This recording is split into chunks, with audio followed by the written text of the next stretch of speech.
Welcome to only IAS. स्वागत है आप सभी लोगों का प्रीलिम बूस्टर न्यूज डिस्कशन में। आज है 24 फरवरी 2021। तो आइए देख लेते हैं ऐसे कौन से इंपॉर्टेंट आर्टिकल्स हैं जो आज हम कवर करने वाले हैं। हमारा first article India energy outlook 2021 report के बारे में है। इंटरनेशनल एनर्जी एजेंसी जो वर्ल्ड एनर्जी आउटलुक रिपोर्ट निकालता है, उसे अभी हाल ही में इंडिया के ऊपर बहुत ज़्यादा प्यार आया और उन्होंने इंडिया के लिए एक स्पेशल रिपोर्ट निकाली with the title India energy outlook 2021 report. इसे किसने रिलीज किया? फिर से दोहराता हूं, इंटरनेशनल एनर्जी एजेंसी ने। इस रिपोर्ट का उद्देश्य क्या है? उद्देश्य बिल्कुल साधारण है, ताकि ये इंश्योर किया जा सके कि इंडिया अपनी ग्रोइंग पॉपुलेशन के लिए रिलायबल, अफोर्डेबल और सस्टेनेबल एनर्जी कैसे अवेल करेगा। इंडिया को थोड़ा बहुत गाइडेंस मिल जाए, मदद मिल जाए। ये इंडिया के लिए अपनी इस रिपोर्ट में अपॉर्चुनिटीज एंड चैलेंजेस को भी एक्सप्लोर करते हैं। एट द सेम टाइम ये भी एग्जामिन करने की कोशिश करते हैं अपने इस रिपोर्ट में कि लॉन्ग टर्म इंपैक्ट क्या होगा इंडिया की एनर्जी सप्लाई, डिमांड और इन्वेस्टमेंट के ऊपर, जो कोविड-19 का पेंडेमिक अभी हाल ही में हमने फेस किया उसकी वजह से।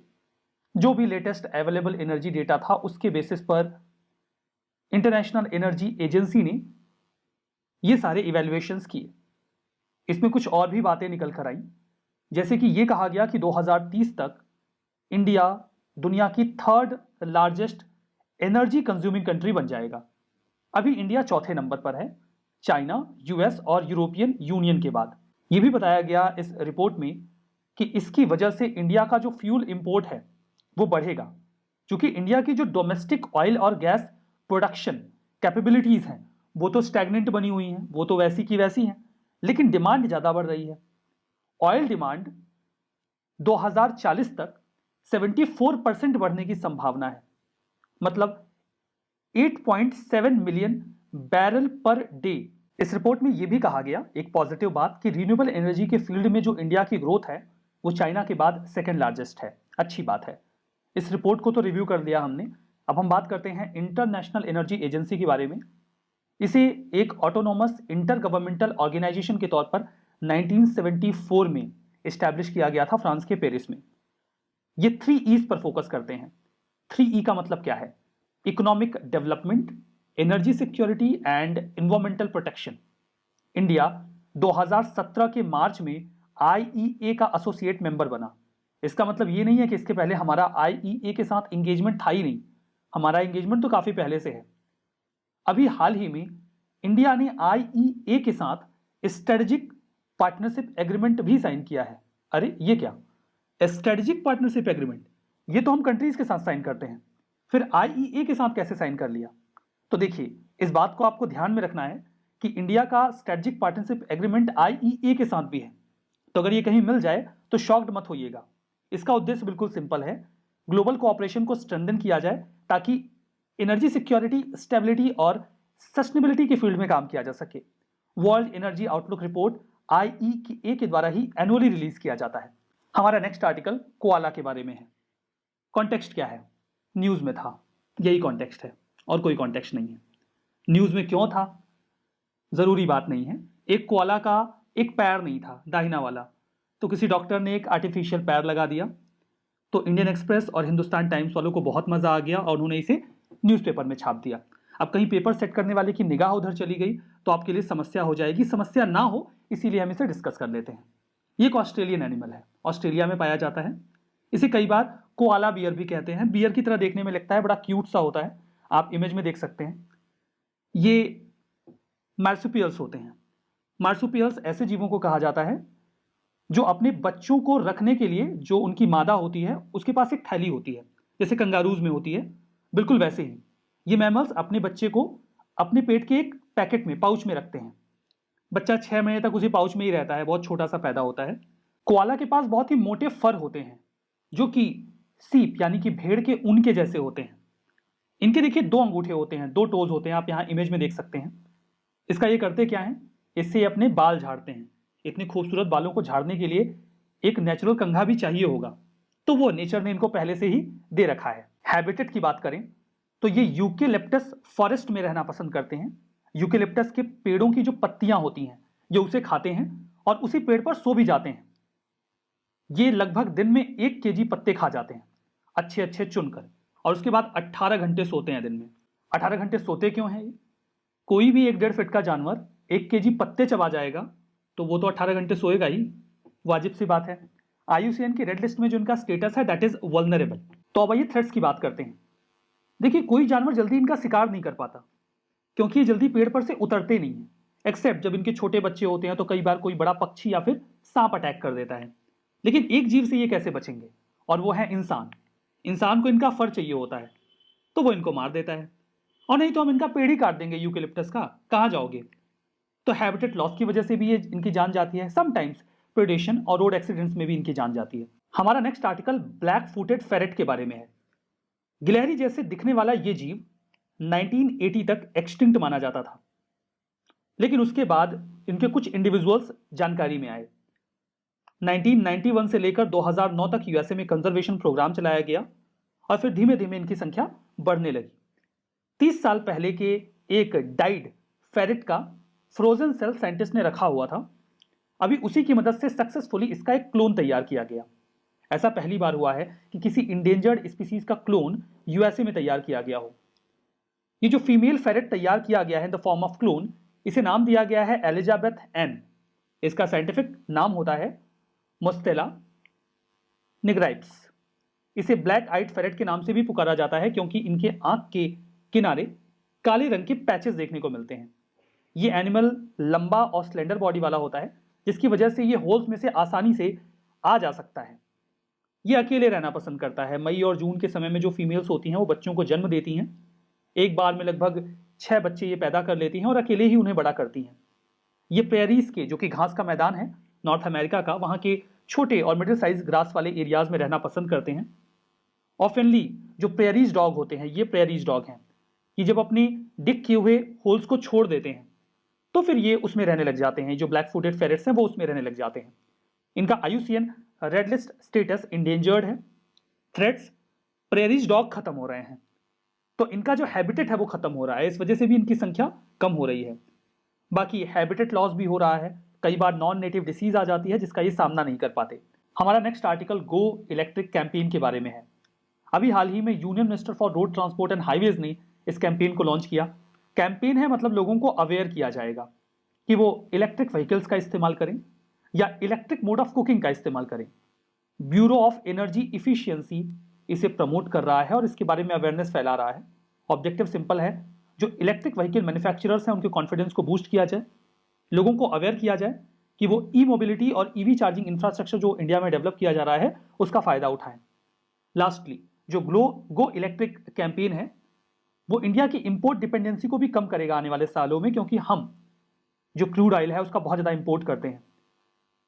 जो बी है वो टेक्निकल सपोर्ट देगा, जो भी स्टेट डेजिग्नेटेड एजेंसीज हैं जो इस कैंपेन के तहत काम कर रही हैं, इलेक्ट्रिक व्हीकल्स के प्रमोशन में काम कर रही हैं, स्टेट लेवल पे या नेशनल लेवल पे उनको असिस्टेंस दिया जाएगा।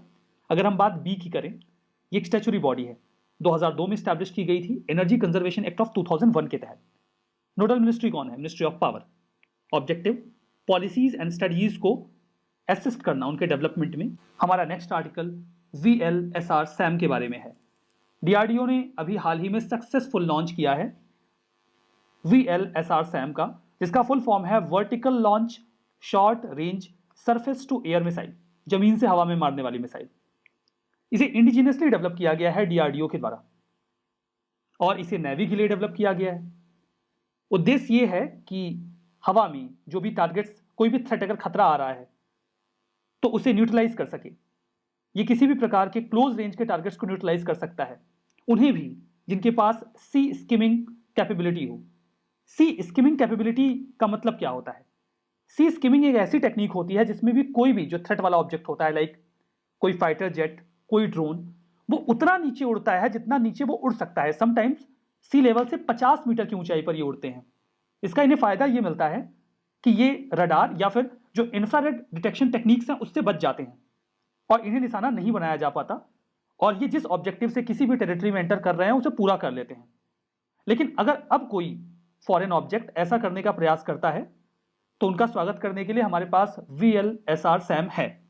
वो उसे आसानी से न्यूट्रलाइज कर सकता है। इसकी स्ट्राइक रेंज 40 किलोमीटर तक की है। ये हर प्रकार के वेदर में काम करने में सक्षम है पॉइंट और एरिया डिफेंस दोनों ही प्रकार की क्षमताएं ये अपने पास रखता है। ये jets, fighter aircraft, unmanned aerial vehicles, इन सभी को न्यूट्रलाइज करने की क्षमता रखता है, यानी कि ड्रोन्स। ठीक है, ये सारी बातें VLSR सैम के बारे में। हमारा next article scheme of fund for regeneration of traditional industries के बारे में है, जिसे आप शॉर्ट फॉर्म में स्फूर्ति कह सकते हैं। यहां पर देखिए, ministry of micro small and medium enterprises ने अभी 50 आर्टिशन बेस्ड स्फूर्ति क्लस्टर्स को इनॉग्रेट किया है, जो 18 स्टेट्स में है। अब इनको MSME सेक्टर के तौर पर बूस्ट किया जाएगा। इसके पहले कि मैं इस स्कीम के बारे में आपको हजार और बातें बता दूं और आपको समझ में ना आए कि एक्चुअली में है क्या, मैं आसान भाषा में बता देता हूं। देखिए, इसमें क्लस्टर बेस्ड अप्रोच है, मतलब जो आर्टिशंस हैं या जो ट्रेडिशनल इंडस्ट्रीज में काम करने वाली एंटिटीज हैं, उनको इकट्ठा कर दिया जाए, इंडिविजुअल्स को इकट्ठा कर दिया जाए, ताकि सरकार उन्हें सपोर्ट दे सके और वो और अच्छे तरीके से काम कर सके। एग्जाम्पल के तौर पे, नारियल की जटा से रस्सी बनाने वाले कुछ इंडिविजुअल्स एक गांव में रहते हैं। अब वो अपने अपने सोर्सेज से नारियल की जटा लेकर आते हैं, रस्सी बनाते हैं, और जो उन्हें बेचने वाला व्यक्ति है उसे सप्लाई कर देते हैं। सब अपना अपना काम कर रहे हैं। गवर्नमेंट क्या कहती है कि सब अपना अपना काम अलग अलग क्यों कर रहे हो, क्यों ना इकट्ठा हो जाओ, खुद को इकट्ठा कर लो और रजिस्टर कर लो। किसी भी फॉर्म में आप रजिस्टर कर सकते हैं खुद को।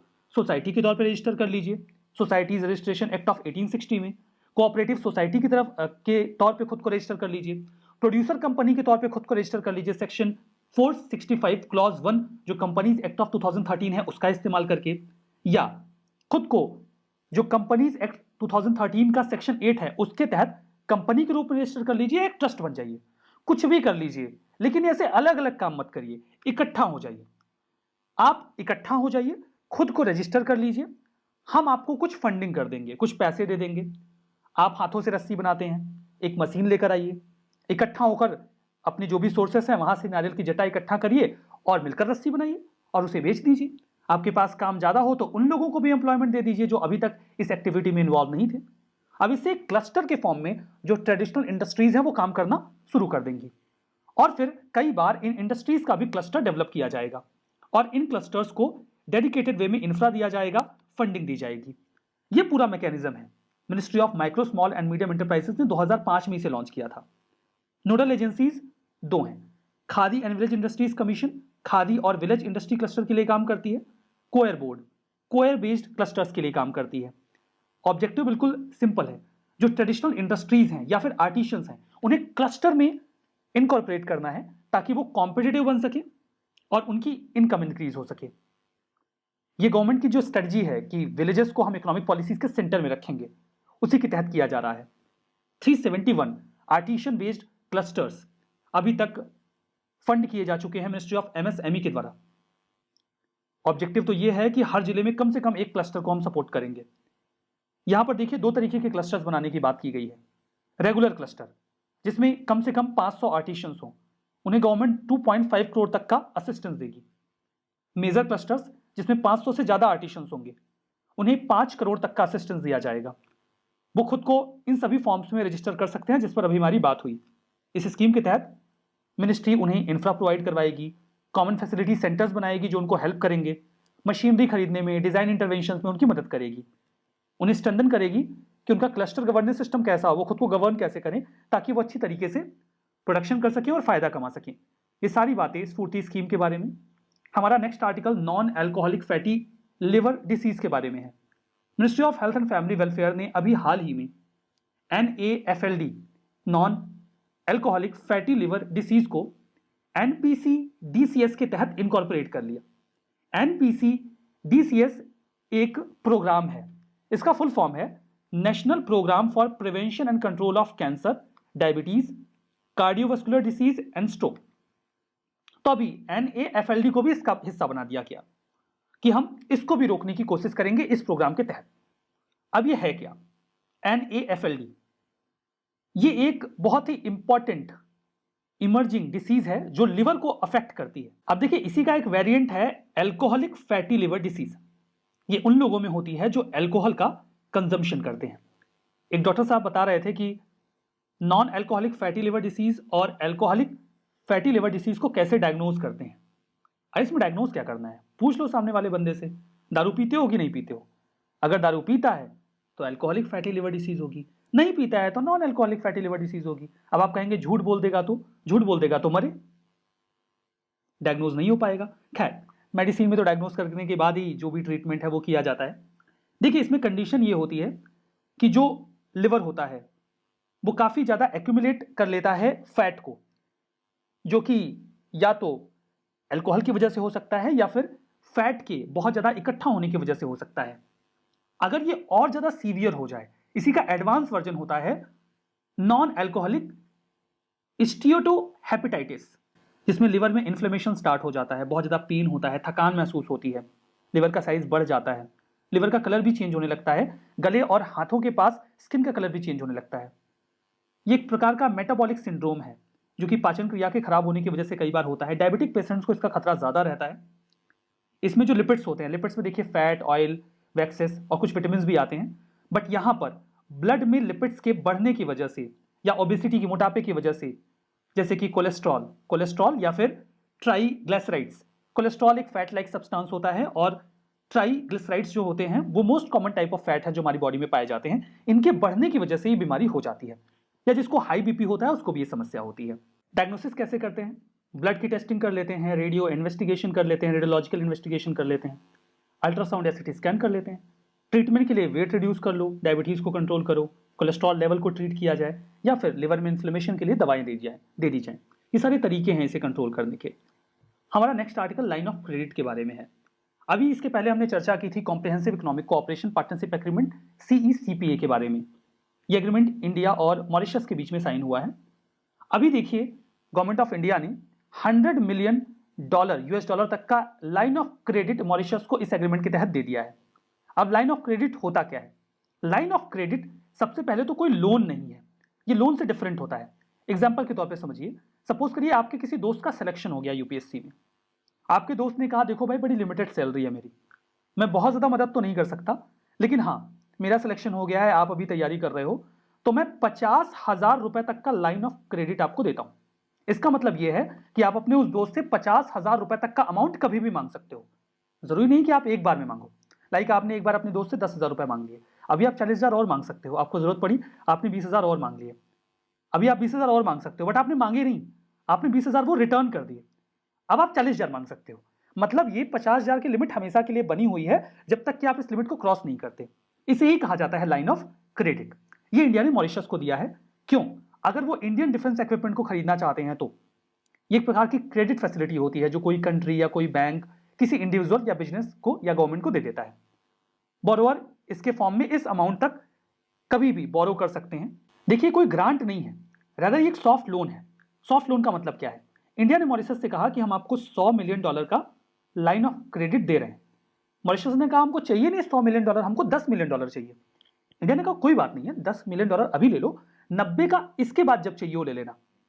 तो मॉरिशस ने कहा आप बहुत चालाक हो, आप चीन हो ना, आप मुझसे बहुत ज्यादा इंटरेस्ट चार्ज करोगे इस पे। तो इंडिया ने कहा नहीं नहीं, आप अगर $10 मिलियन लोगे तो हम केवल उतने का इंटरेस्ट लेंगे, बाकी का नहीं लेंगे, और दूसरा सॉफ्ट लोन है, हम आपसे बहुत कम इंटरेस्ट लेंगे, हम चीन नहीं है। इन्होंने कहा तब तो बहुत मजेदार चीज है, हम आपकी लाइन ऑफ क्रेडिट एक्सेप्ट कर लेते हैं, आप हमको अभी $10 मिलियन दे दो, बाकी का हमको जब जरूरत होगी तो हम ले लेंगे। तो कुल मिला के लाइन ऑफ क्रेडिट में कंसेशनल इंटरेस्ट पर लोन दिया जाता है। ये agriculture, infra, telecom, railway, transmission, power, renewable energy या समटाइम डिफेंस के सेक्टर में दिया जाता है। अगर कोई कंट्री लाइन ऑफ क्रेडिट देती है तो उससे उसका एक्सपोर्ट बढ़ता है। जैसे इंडिया ने ये कहा है कि आप जो भी हमसे लाइन ऑफ क्रेडिट में अमाउंट लोगे उसमें 75% जो अमाउंट आप खर्च करोगे वो इंडिया के साथ कॉन्ट्रैक्ट में खर्च करोगे। तो इससे इंडिया को भी फायदा हो जाएगा, उनके लिए भी फायदा है कि वो इंडिया से चीजें खरीदने ही वाले हैं, तो इंडिया से ही पैसा लेके इंडिया से खरीद लेंगे। कुछ स्टेटमेंट है, आप ट्रू एंड फॉल्स बताइए। India energy outlook 2021 report, world economic forum ने इसको रिलीज किया। ब्लैक फुटेड फेरेट IUCN की रेड लिस्ट में इंडेंजर्ड है। Go electric campaign ministry of new and renewable energy का है। स्फूर्ति ये ट्रेडिशनल इंडस्ट्रीज के क्लस्टर्स को डेवलप करता है, आर्टिशंस को भी, ताकि उनका इनकम इंक्रीज हो सके, वो कॉम्पिटिटिव बन सके। Vertical launch short range surface to air missile, ये all weather air missile system है, 40 किलोमीटर तक की स्ट्राइक रेंज है। बताइए कौन सा सही है, कौन सा गलत है। तो आज के इस सेशन में यहीं पे रुकते हैं। Thank you very much.